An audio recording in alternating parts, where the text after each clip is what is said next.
राखेचा बुधवार. राखेच्या बुधवारचा इतिहास. राखेचा बुधवार आणि मंडळी, जुना करार आणि उपवास, नवीन करार आणि उपवास. थोडक्यात उपवास म्हणजे काय, प्रभू येशू ख्रिस्ताची उपवासाबद्दल काय शिकवण आहे, आणि उपवास आम्ही करायला पाहिजे का, आणि करायचा तर तो कशासाठी करायला पाहिजे. तयार आहात का? सूर्य नेहमीच तंतोतंत पूर्व दिशेला उगवतो असं नाही. हळूहळू तो दक्षिणेकडे सरकतो, एका ठराविक सीमेपर्यंत जातो, त्यानंतर पुन्हा पुन्हा पुन्हा तो सरकतो, मध्ये येतो, त्यानंतर पुन्हा उत्तरेकडे सरकतो, ठराविक ठिकाणी थांबतो आणि पुन्हा मध्यामध्ये येतो. याला सूर्याचं उत्तरायण आणि दक्षिणायन असं म्हणतात. आणि ज्या दिवशी तो बरोबर ह्या दिवसामध्ये काही वेळेला दिवस आणि रात्र एक्झॅक्टली 12 तासाचे नसतात. थोडं दिवस जास्त असतो, रात्र कमी असते. नंतर जसं जसं सुरकतं तसं रात्र जास्त असते, दिवस कमी असतो. पण ज्या दिवशी बरोबर 12 तासाचा दिवस आणि 12 तासाची रात्र असते त्याला विषुववृत्तीय दिवस म्हणतात, इक्विनॉक्स. आता तुम्ही म्हणाल की आम्हाला भूगोल खगोल कशाला सांगायला लागले. ऐका, मार्च महिन्यातला विषुववृत्त दिन जो आहे त्यानंतरच्या पहिल्या पौर्णिमेनंतर येणारा रविवार जगभरामध्ये ईस्टर संडे म्हणून साजरा केला जातो. आणि ईस्टर संडेच्या आधी मोजून 46 दिवस आधी राखेचा बुधवार असतो, निश्चित केला जातो. म्हणजे ह्या दिवसातले 46 दिवस, 6 रविवार वगळता 46 दिवस हे लेंटचे 40 दिवस म्हणून पाळले जातात. लेंट, ईस्टर, राखेचा बुधवार इत्यादी सगळा इतिहास थोडक्यात ह्या वेळेला या ठिकाणी पाहणं शक्य नाही आहे. पण हा राखेचा बुधवार नेमका आहे तरी काय? राखेच्या बुधवारपासून लेंट समयाला सुरुवात होते. प्राचीन यहुदी लोकांमध्ये पश्चाताप करण्याची, पेनन्स, प्रायश्चित्त करण्याची पद्धत होती. आणि जुन्या करारामध्ये जर आम्ही पाहिलं, उपासाबद्दल जर शोधलं, तर पितामह लोक म्हणजे अब्राहम, इसहाक, याकोब यांनी उपास केल्याची माझ्या बायबलमध्ये नोंद नाही. परंतु ते उपास करत असतील असं अभ्यासक गृहीत धरतात, आणि आपण पण तसं समजून घ्यायला काहीच हरकत नाही. मोशेने त्याच्या ग्रंथपंचकामध्ये म्हणजे उत्पत्ती, निर्गम, लेवीय, गणना, अनुवाद, ह्या मोसेचं जे ग्रंथपंचक आम्ही म्हणतो, मोसेचे जे 5 पुस्तकं म्हणतो, त्यामध्ये वेगवेगळ्या विषयावर नियम आणि सूचना दिलेल्या आहेत. परंतु उपासाविषयी त्या ठिकाणी तो काही म्हणत नाही.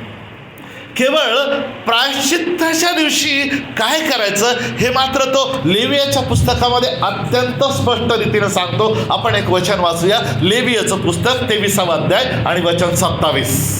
ऐका, मी वाचतो तुमच्यासाठी, इकडे लक्ष द्या. लेविय 23:27 असं म्हणतं की 7व्या महिन्याच्या दशमीस, आता दशमी म्हणजे महिन्याचा 10वा दिवस, 7व्या महिन्याच्या दशमीस प्रायश्चित्ताचा दिवस पाळावा. आता तो प्रायश्चित्ताचा दिवस कसं पाळावा ते त्या वचनामध्ये पुढे लिहिलेले आहेत. 3 गोष्टी त्या ठिकाणी फार लक्षात घेण्यासारख्या आहेत. 7व्या महिन्याच्या दशमीस प्रायश्चित्ताचा दिवस पाळावा. त्या दिवशी तुमचा पवित्र मेळा भरावा.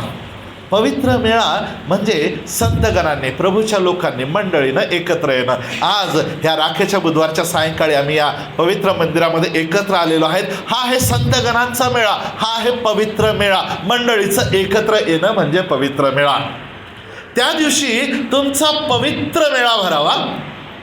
नंबर 2, त्या दिवशी तुम्ही आपल्या जीवास दंडन द्यावे. फार लक्षपूर्वक आहे का हा शब्द?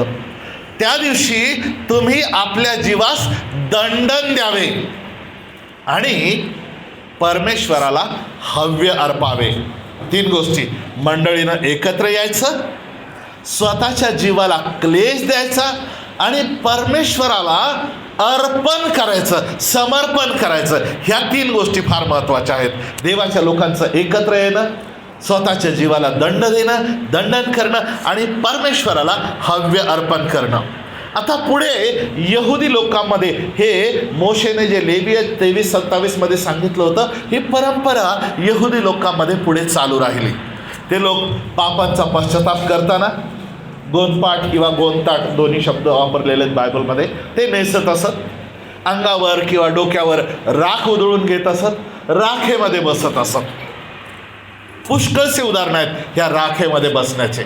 आम्हाला माहीत आहे ज्या वेळेला इयोबावर मोठं संकट आलं त्यावेळेला इयोबाचं पुस्तक 2रा अध्याय, 1ला अध्याय 2ऱ्या वचनामध्ये आम्ही पाहतो, 2ऱ्या अध्यायामध्ये पाहतो की तो राखेमध्ये जाऊन बसला.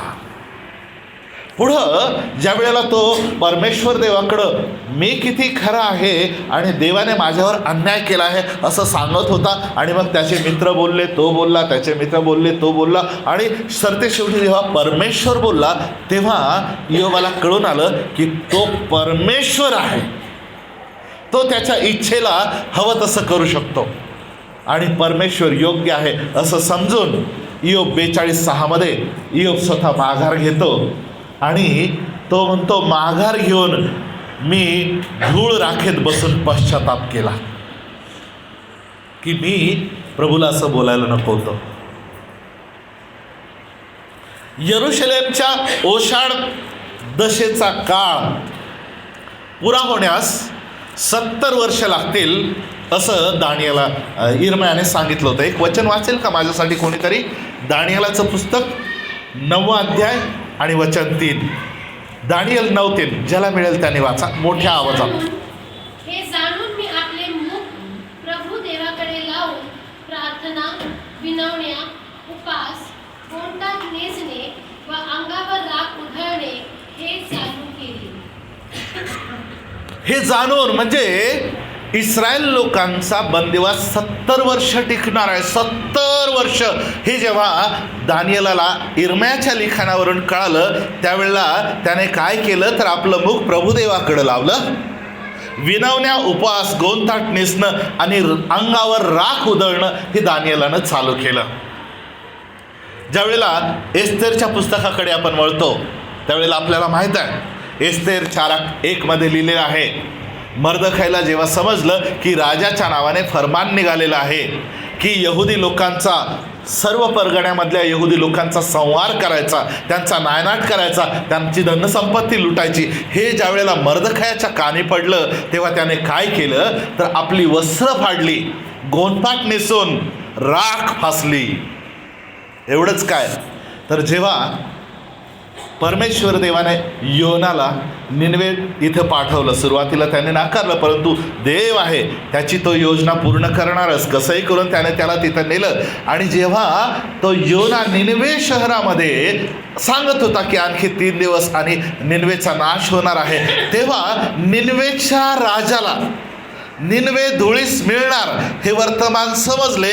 तेव्हा तो आपल्या आसनावरून उठला व आपल्या अंगातला झगा काढून गोंदताट नेसून राखेमध्ये बसला. मी काय सांगत आहे, यहुदी लोक परंपरेनुसार खेद, दुःख आणि शोक व्यक्त करण्यासाठी राखेत बसत, राख उधळून घेत, गोंदपाट नेसत. पुष्कळ उदाहरणं आपण पाहिली. परमेश्वराच्या लोकांची, नीट ऐका, परमेश्वराच्या लोकांची हीच परिस्थिती कायम असावी का?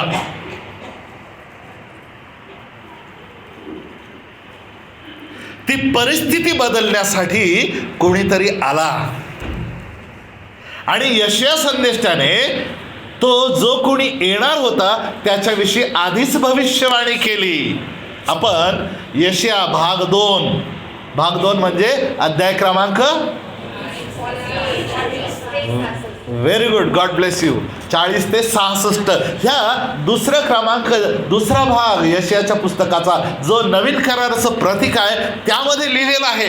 यशया 61 जर आपण वाचलं तर त्यामध्ये लिहिलेलं आहे की सर्व शोकग्रस्तांचे सांत्वन करावे, परमेश्वराची इच्छा आहे. आपण त्या दिवशी पाहिलं, तसल्ली दो मेरे लोगों को तसल्ली दो, शांती, त्यांना सांत्वन करा, माझ्या लोकांचे सांत्वन करा. परमेश्वराची इच्छा नाही की तुम्ही राखेत बसावं. परमेश्वराची इच्छा नाही की तुम्ही राख उधळून घ्यावी. परमेश्वराची इच्छा नाही की तुम्ही तुमच्या अंगावर राख उधळून घ्यावी. आणि म्हणून सर्व शोकग्रस्तांचे सांत्वन करावे, सियोनेतील शोकग्रस्तांना राखेच्या ऐवजी शिरोभूषण घालावे, ही त्याची इच्छा आहे. त्याने त्या भविष्यवाद्याच्या द्वारे आधीच सांगितलं, त्यांच्या शोकग्रस्तांना राखेच्या ऐवजी शिरोभूषण घालावे. अनिल कांत यांनी फार सुंदर गीत लिहिलेलं आहे, राख के बदले सेहरा हो, मातम ना हो, खुशी हो. त्यांना शोकाच्या ऐवजी हर्षरूप तेल द्यावे, खिन्न आत्म्याच्या ऐवजी प्रशंसारूप वस्त्र द्यावे. का तो संत पौल म्हणतो की आनंद करा आणि पुन्हा सांगतो आनंद करा. खिन्न आत्म्याच्या ऐवजी तुम्हाला प्रशंसारूप वस्त्र द्यावे अशी परमेश्वराची इच्छा आहे. ते यासाठी की परमेश्वराच्या गौरवार्थ त्यांना नीतिमत्तेचं वृक्ष, परमेश्वराने लावलेले रोप असं म्हणता यावं म्हणून मला पाठवलेलं आहे. हे प्रभू येशू ख्रिस्त इमान्युएल जो आहे त्याच्याविषयीची भविष्यवाणी यशयाने आधीच केली की देवाच्या लोकांच्यासाठी मला पाठवलेलं आहे. प्रभू येशू ख्रिस्ताविषयीची ती भविष्यवाणी. तो प्रभू आला कशासाठी? देवाच्या लोकांना खिन्न नाही पाहिजे, त्यांच्या शोकाचं रूपांतर हर्षरूप तेलात पाहिजे, त्यांना खिन्न आत्म्याच्या ऐवजी प्रशंसारूप वस्त्र द्यावं, यासाठी की देवाच्या गौरवासाठी त्यांना नीतिमत्तेचे वृक्ष आणि लावलेले रोप असं परमेश्वराने म्हणावे म्हणून मला पाठवले आहे असं तो येशू आला. त्याने लोकांना देवाच्या राज्याचा मार्ग दाखवला. हालेलुया. त्याने लोकांना देवराज्याचा मार्ग दाखवला. लोकांनी त्या मार्गाचा स्वीकार केला. लोकांचं परिवर्तन झालं. पहिल्या शतकामध्ये ख्रिस्ती मंडळांची स्थापना झाली. यहुदी आणि यहुदेतर लोक प्रभू येशू ख्रिस्ताकडे वळाले, परमेश्वराकडे वळाले आणि त्यांनी कर्मकांड करणं सोडून दिलं. इसवी सन 325 मध्ये नायसिया या ठिकाणची जी परिषद भरली त्या परिषदेमध्ये तिथून लेंट समयाला सुरुवात झाली. इसवी सन 325 मध्ये 4थ्या शतकामध्ये रोमन साम्राज्याने ख्रिस्ती धर्म हा राष्ट्राचा धर्म म्हणजे ऑफिशियली स्वीकार केला. रोमन साम्राज्याने 4थ्या शतकामध्ये कॉन्स्टंटाईनच्या वेळी ख्रिस्ती धर्म हा राजकीय धर्म म्हणून स्वीकारला. आता आपल्या राज्याला धोका होऊ नये आणि प्रजेकडून विरोध होऊ नये म्हणून त्यांनी प्रजेमध्ये असलेल्या जुन्या चालीरीती तशाच सुरू ठेवायला मान्यता दिली. 6व्या शतकापर्यंत फक्त जी व्यक्ती समाज बहिष्कृत आहे किंवा जी व्यक्ती पापी म्हटलेली आहे अशीच व्यक्ती गोंधपाठ घालायची किंवा त्यांच्या अंगावर राख शिंपडली जायची. 7व्या शतकापूर्वी लेंटचे दिवस, एकूण दिवस आजच्यासारखे 46 नाही तर 42 होते. रविवार वगळून 37 दिवसच होते. पण मग 7व्या शतकाच्या शेवटी लेंटची सुरुवात 4 दिवस अलीकडे ढकलण्यात आली आणि राखेचा बुधवार सुरू झाला येशू ख्रिस्ताच्या नंतर 700 वर्षानंतर. म्हणजे पहिली 700 वर्ष जी मंडळी होती, किती वर्ष? त्यांनी राखेचा बुधवार साजरा केला नाही. जेणेकरून आता हे 40 दिवस होतील म्हणून आणखी 4 दिवस अलीकडे ढकलले 7व्या शतकाच्या नंतर. आता 10व्या शतकापर्यंत राख लावण्याची प्रथा केवळ सार्वजनिक पश्चाताप करणाऱ्यांच्यासाठी होती. लोकांच्या समोर जो सार्वजनिक पश्चाताप करेल त्याच्यासाठीच.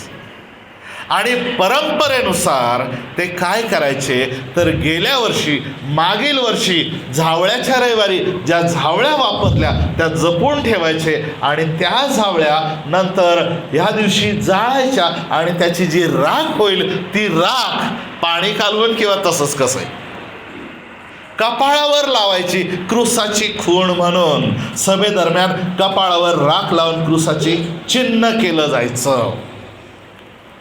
आजही रोमन कॅथलिक चर्चमध्ये ते केलं जातं. आम्ही तसं करत नाही. नव्या करारात आम्हाला तसं करण्यास सांगितलेलंही नाही, कारण ही रोमन कॅथलिक चर्चची परंपरा आहे कपाळाला राख लावणं. आणि ते काय करतात तर ते उत्पत्ती 3रा अध्याय 19 वचन, तू माती आहेस आणि मातीला परत जाऊन मिळशील, या वचनाची ही आठवण आहे म्हणून आम्ही असं करतो सांगतात. एवढंच नाही तर त्याद्वारे मार्काचं शुभवर्तमान 1 अध्याय आणि वचन 15 प्रमाणे पश्चाताप करा व सुवार्तेवर विश्वास ठेवता हे आम्ही लोकांना त्याद्वारे सांगतो असं म्हणतात. पण देवाच्या लोकांना खरं सांग का, वचन आठवण्यासाठी की तू माती आहेस आणि मातीला जाऊन मिळशील, किंवा देवाच्या लोकांनी पश्चाताप करावा म्हणून विश्वास ठेवण्यासाठी आम्हाला धूळ आणि राखेची गरज नाही. आम्हाला देवाचं वचन पुरेसं आहे. हालेलुया. आम्हाला त्या धूळ आणि राखेची गरज नाही. आता राहिला प्रश्न जीवाला क्लेश देण्याचा किंवा जीवाला दंड करण्याचा.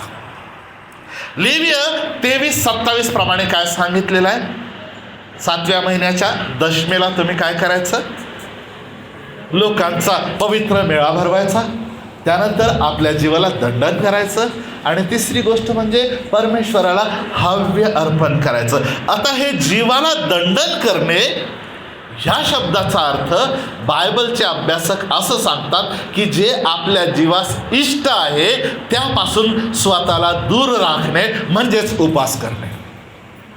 समजते?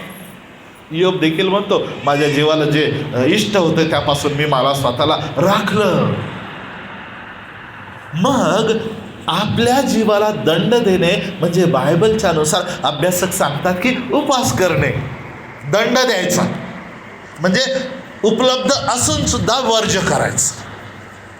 इंद्रिय दमन, सेल्फ कंट्रोल, आपल्या शरीरावर नियंत्रण ठेवायचं, ताबा ठेवायचा. आता उपास हा केला जातो.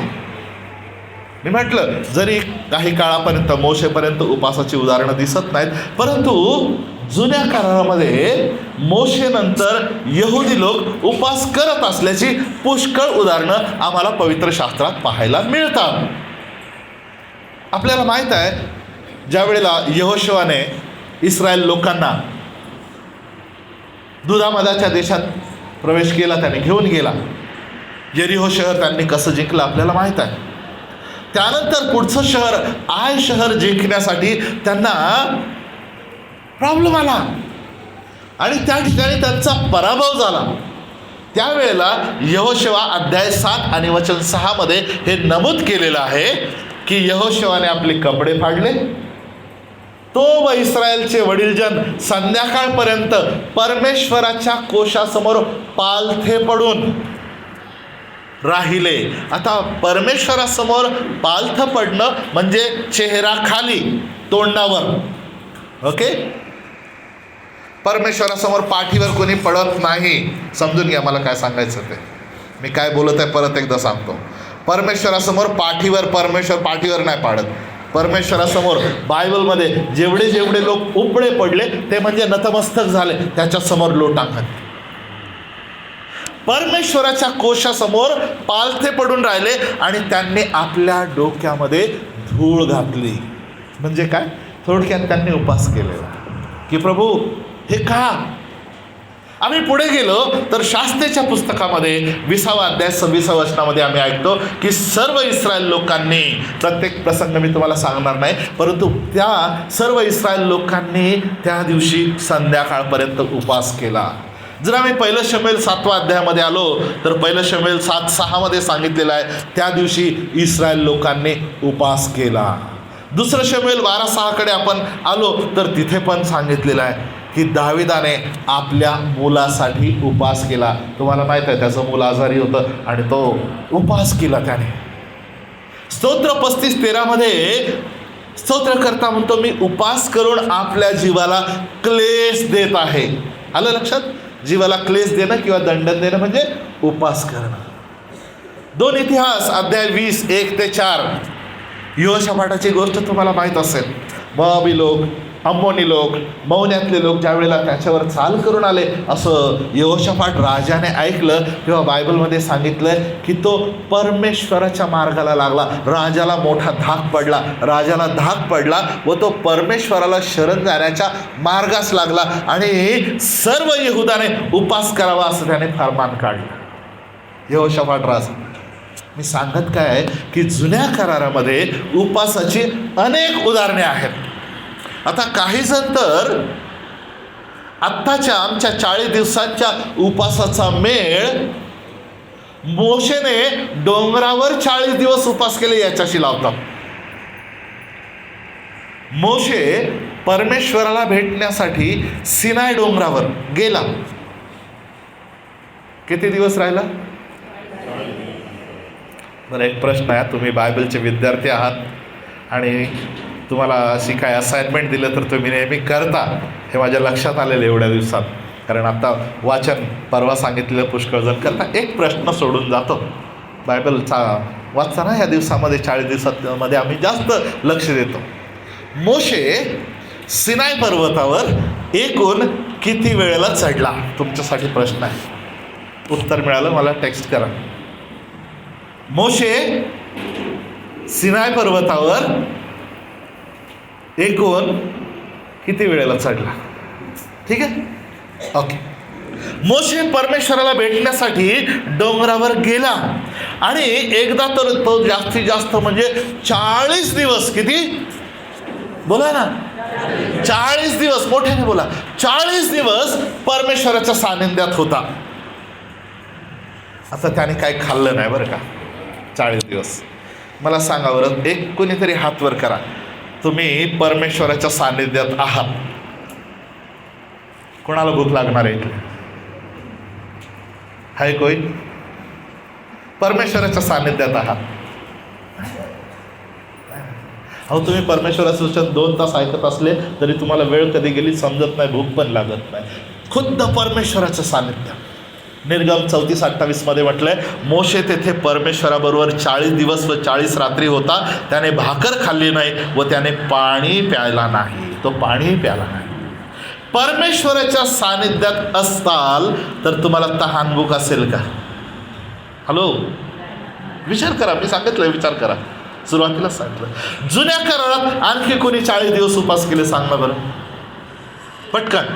जुन्या करारात आणखी 40 दिवस उपवास कोणी केले का? एलिया. Very good. एलिया इजबेलीपासून पळून जात होता आणि पहिले राजे 19वा अध्याय वचन 7 आणि 8 लिहिले की परमेश्वराचा देवदूत पुन्हा दुसऱ्यांदा एलियाकडे आला आणि त्याला स्पर्श करून म्हणाला, उठ, हे खा, कारण तुला दूरचा खडतर प्रवास करायचा आहे. उठ, हे खा. त्याने उठून ते अन्न पाणी सेवन केले. त्या अन्नाच्या बळावर 40 दिवस व 40 रात्री तो चालत जाऊन देवाचा डोंगर होरेब येथे पोहोचला. कोणी दिलं एलियाला जेवण? आत्ता काय वाचलं आपण? परमेश्वराच्या दूताने. कोणी दिलं? परमेश्वराच्या दूताने. हे उठ, हे खा, याच्या जोरावर तुला दूरचा प्रवास करायचा आहे. दूरचा प्रवास. त्याने ते खाल्लं. 40 दिवस आणि 40 रात्र त्याच्यावर चालला. ते जेवण खाल्लं. कोणी दिलं होतं? देवदूताने दिलं होतं. आता समजा आज संध्याकाळी तुम्ही गेला आणि घरी तुम्हाला देवदूताने जेवण दिलं. कोणी? खरोखरच्या देवदूताने. तुम्ही सकाळी उठून लगेच भूक लागली, नाश्ता कराल का? देवदूताचं अन्न खाल्लंय. साधं काही चांगलं खाल्लं ना, दुसरं कोणी खाल्लं, हे नको माझं तोंड खराब होईल, मी चांगलं खाल्लंय. देवदूताचं अन्न. विचार करा, हे दोन्ही खरोखर उपास होते का? मी तुम्हाला सुरुवातीला सांगितलं, मी तुम्हाला आज विचार करायला लावणार आहे. उपलब्ध असताना स्वतःला ते डिनाय करणं, सेल्फ डिनायल, दंडन, क्लेश देणं, तो आहे उपास. नव्या करारामध्ये उपास केला आणि बायबलमध्ये नव्या करारामध्ये खरोखर जर 40 दिवसाचा उपास कोणी केला असेल तर तो प्रभू येशू ख्रिस्ताने. कारण मत्तेय 4 अध्याय वचन 2 आम्हाला सांगतं, मग त्याने 40 दिवस व 40 रात्री उपास केला. त्याने काय केला? उपास केला. त्यानंतर त्याला भूक लागली. नव्या करारामध्ये प्रभू येशू ख्रिस्ताने तुम्ही आणि मी उपास करावा अशी आज्ञा केलेली आहे का? त्याचं उत्तर आहे नाही. तरी देखील प्रेषित अध्याय 10 आणि वचन 30 मध्ये कैसरिया या इथला एक देवभूर मनुष्य कर्नेल्य, शताधिपती, त्याचं तारण पण झालं नव्हतं, पण त्याच्या आधीपासून तो उपास प्रार्थना करत होता. प्रेषित 10 अध्याय माहिती आहे आपल्याला. प्रेषित 14 आणि वचन 23 जर पाहिलं तर पौल आणि बर्नबा, आपण वाचलं ते प्रेषितांचे कृत्यशास्त्र भाग वाचला. पौल आणि बर्नबा यांनी मंडळीत वडील जनांची नेमणूक उपास प्रार्थना करून केली. त्यांना पाठवताना सुद्धा उपास प्रार्थना करून त्यांच्यावर हात ठेवले गेले. पण स्वतः प्रेषित पौल आणि बर्नबा यांना पाठवताना सुद्धा उपास केला गेला. 2 कोरिंथ 11:27 मध्ये संत पौल म्हणतो, मी उपास तापास केला. काय? उपास तापास केला. प्रेषित 9:9 मध्ये संत पौल स्वतः उपास केल्याचे आपण पाहतो. त्याने उपास केली. पौलासाठी देखील उपास प्रार्थना झाली. प्रेषित 13:3. पण आपण लिहिलेल्या कोणत्याही पत्रामध्ये, आता तुम्हाला माहिती मी काय म्हणत आहे, पौलाने लिहिलेल्या कोणत्याही पत्रामध्ये कोणत्याही मंडळीला, म्हणजेच तुम्हाला आणि मला उपास करण्यास सांगितलेलं नाही. त्याचा अर्थ आम्ही उपास करायचा नाही असं नाही बरं का, नाहीतर गैरसमज कराल. म्हणून म्हटलं काळजीपूर्वक ऐकायचं. हा माणसाने सांगितलं उपास नाही करायचं, मी तसं म्हटलेलं नाही. येशूने उपास केला, पौलाने पण केला. पौल आत्म्याच्या कृपादानाविषयी बोलतो, पौल प्रार्थना करण्याविषयी बोलतो, देवाला देण्याविषयी आज्ञा देतो, पण उपवासाविषयी तो आम्हाला आज्ञा देत नाही. आता प्रभू येशू ख्रिस्त स्वतः उपासाविषयी काय म्हणतो तिकडे जरा लक्ष देऊया. चांगले 4ही शुभवर्तमान तपासून पहा. मग त्याच्या शुभवर्तमानामध्ये तो लिहितो, लुकाच्या शुभवर्तमानामध्ये लिहितो. लुकाच्या शुभवर्तमानामध्ये तर लिहिलेलं आहे की योहानाचे शिष्य वारंवार उपास करतात तसे पुरुषाचे शिष्य करतात, आपले शिष्य तर खातात पितात. येशूला प्रश्न केला, येशूने उत्तर दिलं, वर्णाबरोबर वर आहे तोपर्यंत तुम्हाला त्यांना उपास करायला लावता येईल काय? प्रश्न विचारला. तरी असे दिवस येतील की वर त्यांच्यापासून काढून घेतला जाईल. वर काढून घेतला गेला का? वर कोणाला म्हटलेलं आहे? वर काढून घेतला गेला होता ना थोडे. त्या दिवसात ते उपास करतील. येशू शिष्यांपासून काही काळासाठी, थोड्या दिवसासाठी काढून घेतला गेला, पण आज येशू आमच्या बरोबर आहे. इमॅन्युएल म्हणजे आमच्या सानिध्य देव. आज येशू आमच्या बरोबर आहे की नाही? आता उपास म्हणजे काय? प्रियानं पहा, जुन्या करारात आणि नव्या करारात उपासाचे शिक्षण आहे आणि त्याकडे आज लक्ष देणं गरजेचं आहे. बघा, आता मी काय म्हणत आहे, उपासाचं शिक्षण आहे, आज्ञा नसेल पण उपासाचं शिक्षण आहे, जुन्या करारात आहे, नव्या करारात आहे. आणि तिकडं आम्ही मात्र लक्ष देत नाही, हवं तसं लक्ष देत नाही, आम्ही स्वतःच्या मनाप्रमाणे करतो. ऐका, यशाचं पुस्तक 58 अध्याय 1 ते 12 वचनं आपण शास्त्रभाग वाचला, आपण सर्वांनी तो ऐकला. परमेश्वराला पसंत पडणाऱ्या उपासाविषयी त्या ठिकाणी सांगितलेलं आहे. त्यातली 2 वचनं आपण ऐकूया, फक्त लक्ष द्या. बाकीचे 1 ते 12 पुन्हा घरी जाऊन वाचा. यशया 58 वचन 5 आणि 6 असं म्हणतं, काळजीपूर्वक ऐका. मला पसंत पडणारा उपास हा आहे का? मनुष्याच्या जीवास पीडा व्हावी असा हा तुमचा उपासाचा दिवस आहे का? लवळासारखे आपले डोके लवणे आणि आपल्या अंगाखाली गोंदपाट व राग पसरणे याला उपास म्हणतोस काय? आणि असा दिवस परमेश्वराला मान्य होईल काय? त्याच्यावर तो उपाय सांगतो.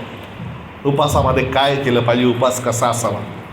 नंबर 1, दुष्टतेच्या बेड्या तोडाव्या, जुवाच्या दोऱ्या सोडाव्यात, जाचलेल्यांना मुक्त करावे, सगळे जोखड मोडावे, हाच मला पसंत असा उपास नव्हे काय?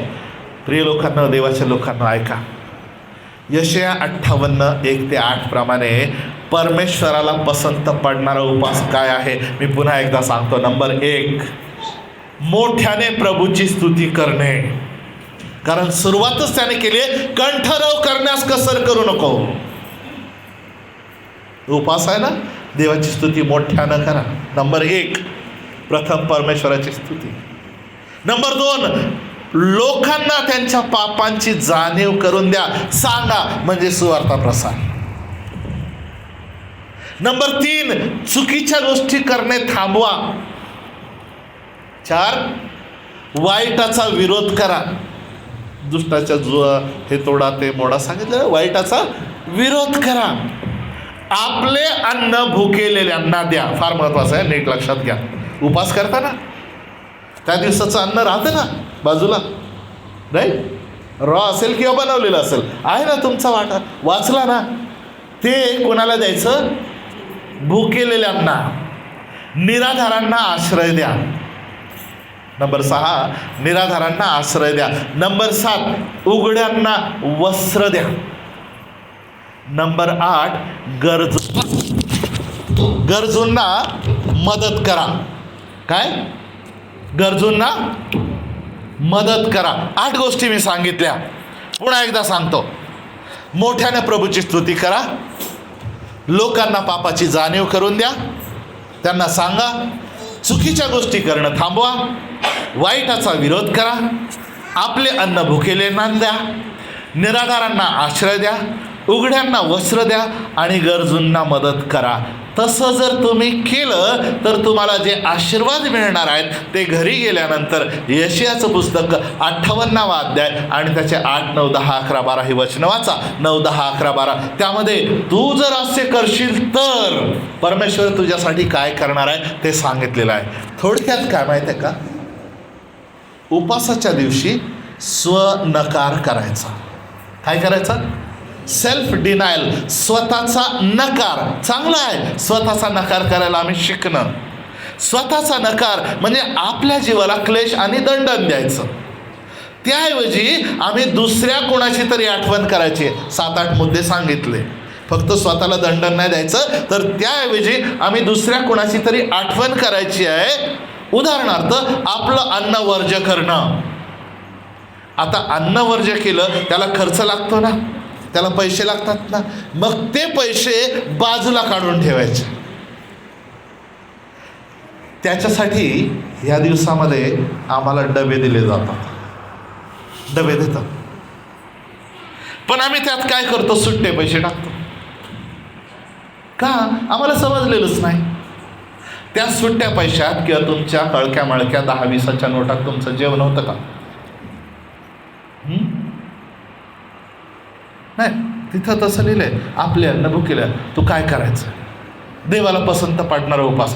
तू स्वतःची जीवावर राग केली आणि तोंड बारीक केलं तर उपास याला म्हणतोस का? नाही, तसं कर. मला पसंत पडणारा उपास तू भुकेलेल्या अन्न द्या. म्हणजे त्या दिवशी जर तुझ्या अन्नाचे पैसे वाचवतोस, तितके पैसे डब्यात टाका. हॅलो,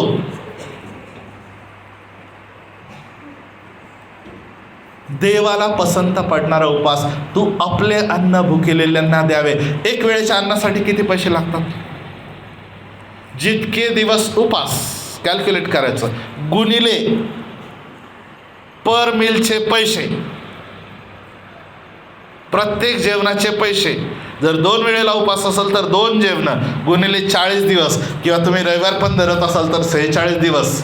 समजा उत्तम शुक्रवारच्या नंतर धरत नसाल तर 2 दिवस कमी, 44 दिवस गुणिले 2 वेळेचे जेवण.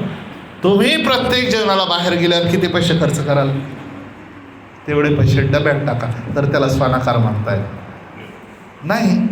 तर तुम्ही काय करताय? देव पाहतो. एवढंच नाही तर पुढं सांगितलंय, लाचार आणि निराश्रित जे आहेत ना, त्यांना घरी न्यायला सांगितलं. तिकडे जाऊन जेवण नाही द्यायला सांगितलं. बघा देवाच्या लोकांना, फक्त डोळे उघडायचे आणि बायबल वाचायचं, बाहेरचं काही गरज नाही. तिथं सगळं लिहिलेलं आहे. आम्ही प्रभू सांगतो तसं करतं का? माणूस म्हणून जर कोणी काही सांगत नसेल आणि ते वचनात नसेल, त्याचं अजिबात ऐकू नका, कोणीही असो. पण जर ते देवाच्या वचनामध्ये आहे तर तो माणूस सांगतो म्हणून नाही, तर देव सांगतो म्हणून हे तुम्हाला आणि मला बंधनकारक आहे. प्रभू येशूनं काय शिकवलं? उपासाविषयी काय शिकवलं? जर आम्ही मग त्याचं सुवर्तमान 6व्या अध्यायाकडे वळालो तर त्या ठिकाणी गुप्त धर्माचरणाविषयी सांगितलंय. आणि त्या गुप्त धर्माचरणामध्ये सर्वप्रथम तुम्हाला वाटेल की तो उपासाबद्दल बोलतो, तो प्रार्थनेबद्दल बोलतो, तर तसं नाही आहे. गुप्त धर्माचरण हे सुरू होतं देण्यापासून. अर्पण करावे, त्या ठिकाणी मथळा आहे गुप्त दान धर्म. नंतर बघा घरी गेल्यानंतर मी सांगतो, चुकीचं नाही सांगणार. गुप्त दान धर्म, गुप्त प्रार्थना आणि मग गुप्त उपास. आम्ही आधी उपास करतो आणि मग उपास केला म्हणून प्रार्थना करतो आणि मग जाऊन काहीतरी देतो. देवाचा क्रम निराळा आहे. आम्ही बायबल फक्त वाचावं. आम्हाला देव स्पष्ट आमच्याशी बोलतो. आणि हे प्रत्येक गोष्ट करताना, दान देताना, प्रार्थना करताना आणि उपास करताना आम्ही काय करायचं हे प्रभू सांगत नाही. तर सगळ्यात प्रथम तुम्ही नीट ऐका, प्रभू येशू ख्रिस्ताची पद्धत आहे शिकवण्याची, शिक्षकाची. पहिलं आम्ही काय करत आहोत ते करू नये.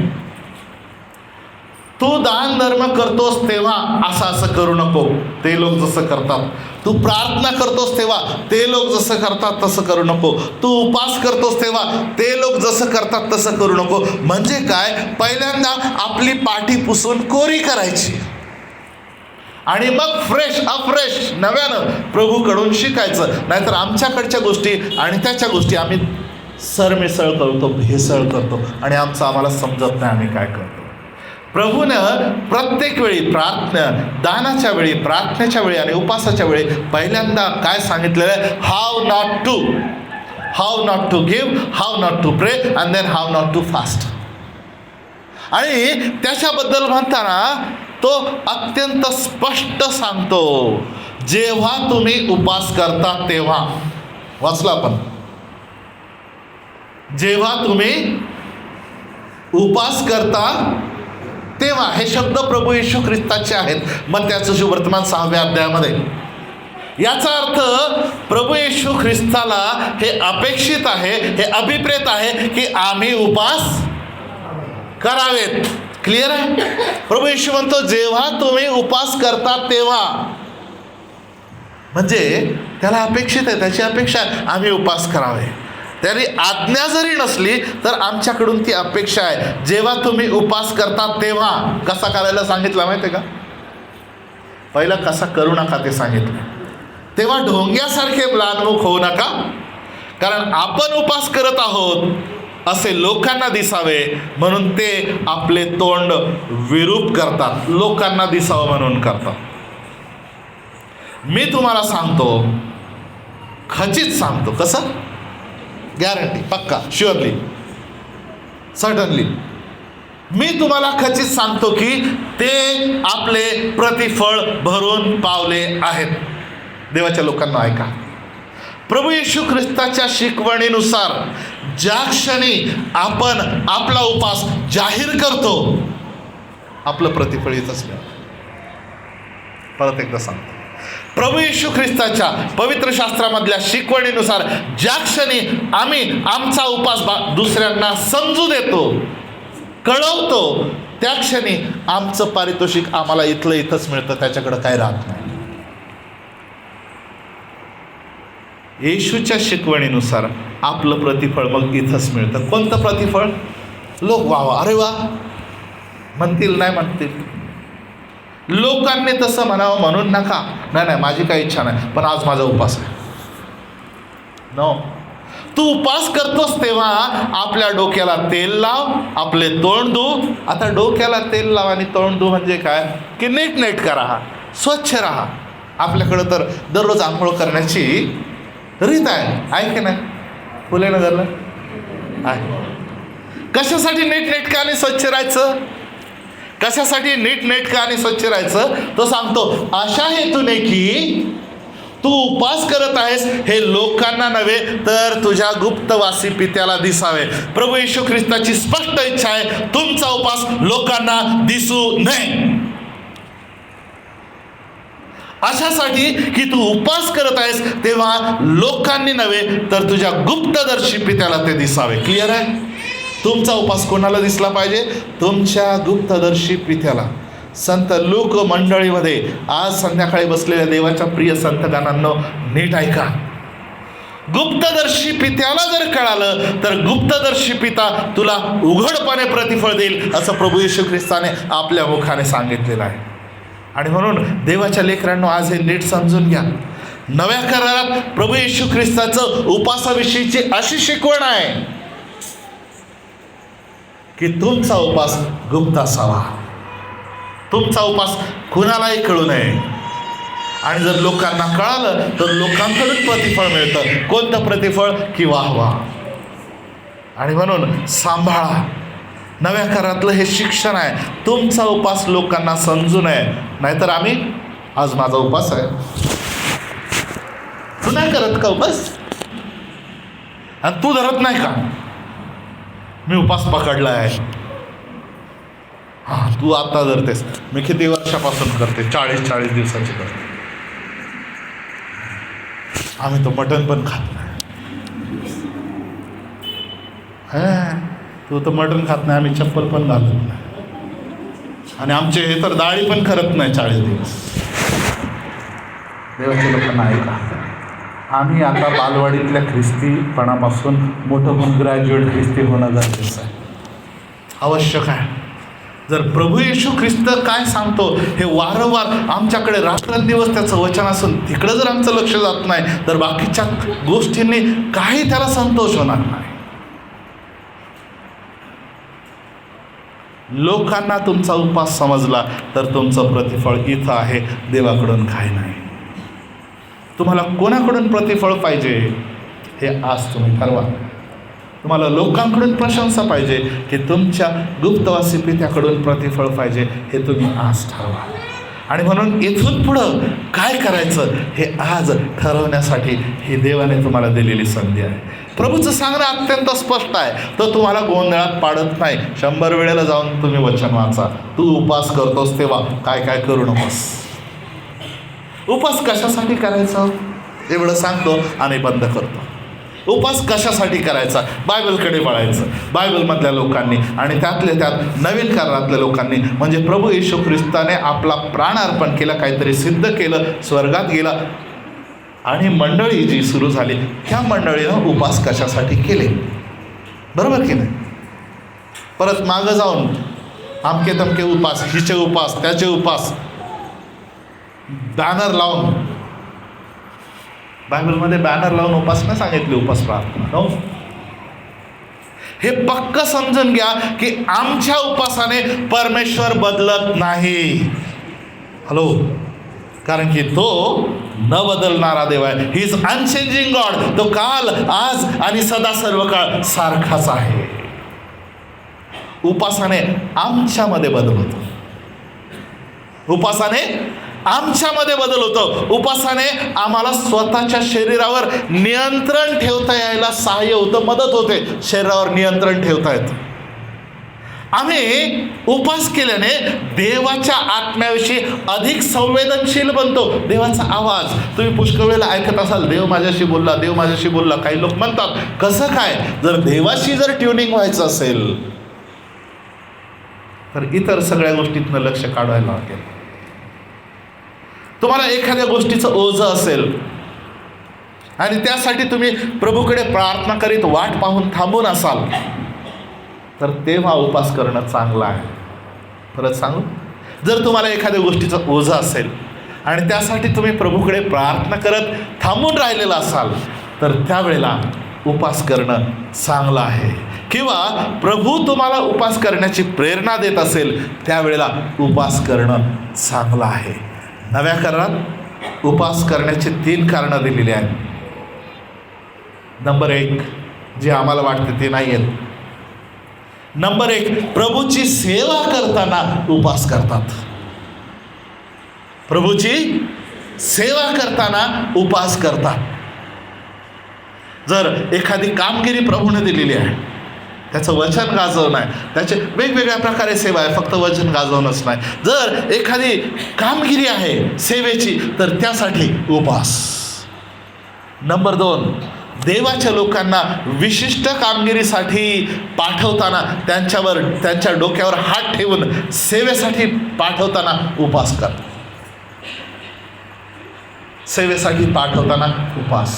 आणि नंबर 3, संकट समयी प्रभूच्या समीप राहण्यासाठी उपास करायचा. संकट समयी प्रभूच्या समीप राहण्यासाठी. जर तुम्हाला उदाहरण पाहायचं असेल तर प्रेषितांच्या कृत्यमध्ये ज्यावेळेला पौल जहाजावर होता आणि संकटामध्ये होते, समुद्रातले संकट, उपास केला त्याचा खलाशी. आणि त्याने जुन्या करारामध्ये आपण उपास पाहिले. मोशेने केला, दाविदाने केला, एलियाने केला, यहोशाफाटाने केला, दानिएल, एस्तेर, एज्रा, नेहम्या, निनवे शहर, इस्रायल लोक यांनी उपास केले. नवीन करारामध्ये आपण पाहतो हन्ना संदेश तिने उपास केला, प्रभू येशूने उपास केले, योहानाचे शिष्य उपास करत, संत पौल, कर्नेल्य, सिलास मंडळी उपास केली. ख्रिस्ती इतिहासामध्ये त्यानंतर असंख्य पवित्र जनांनी, देवाचे मोठमोठे सेवकगण होऊन गेले. काहींनी लिहिलं, काहींनी प्रीचिंग केलं, त्यांनी उपास केले. आज आम्ही किंमत न मोजता, स्वतःला क्लेश न देता, ऐशारामात राहून परमेश्वराकडून महान गोष्टींची अपेक्षा करतो. देवाच्या लोकांना ते शक्य नाही. देवाचे एक मोठे सेवक विल्यम केरी म्हणतात, आमच्या भारतामध्ये ते सेवा करून गेले, की प्रभूसाठी महान गोष्टी करा आणि प्रभूकडून महान गोष्टींची अपेक्षा करा. Expect great things from God and attempt great things for God. आज आपण काय पाहिलं? राखेचा बुधवारचा इतिहास. राखेचा बुधवार आणि मंडळी, जुना करार आणि उपास, नव्या करारातला उपास. उपास म्हणजे काय? उपास असो किंवा उपवास असो, ते मला पुणेरी मराठीमध्ये जायचं नाही. हे जर उपास करतात आणि ह्या उपवास करतात तर दोन्ही काही फरक नाही करत. त्याच्यामुळं उपास आणि उपवास हा शब्दाचं मी आणखी काही हे करत नाही, विच्छेदन करत नाही. उपास म्हणजे काय? प्रभू येशूने उपासाविषयी काय शिकवलं आम्ही ऐकलं, आणि उपास कशासाठी करायला पाहिजे हे आम्ही ऐकलं. उपास कसा करायला पाहिजे ही येशूची शिकवण आम्ही ऐकली. माझी खात्री आहे की आज देव तुमच्याशी बोललेला आहे, वैयक्तिक रीतीने आणि थेट बोललेला आहे. परमेश्वर आमची आत्मिक उन्नती करतो. आज ही जी वचनं तुम्ही ऐकलेली आहेत त्याद्वारे परमेश्वर आम्हा सर्वांची आत्मिक उन्नती करो आणि त्याच्या नावाला आमच्या जीवनाच्याद्वारे गौरव मिळो. पुन्हा एकदा आपणा सर्वांचे आपल्या निमंत्रणाबद्दल मनापासून आभार मानतो. तुमच्या प्रीतीबद्दल सर्वांचे आभार मानतो आणि ह्या प्रीतीबद्दल प्रभूला धन्यवाद देत आपणा सर्वांची रजा घेतो. परमेश्वर आपणास आशीर्वादित ठेवतो. आभार.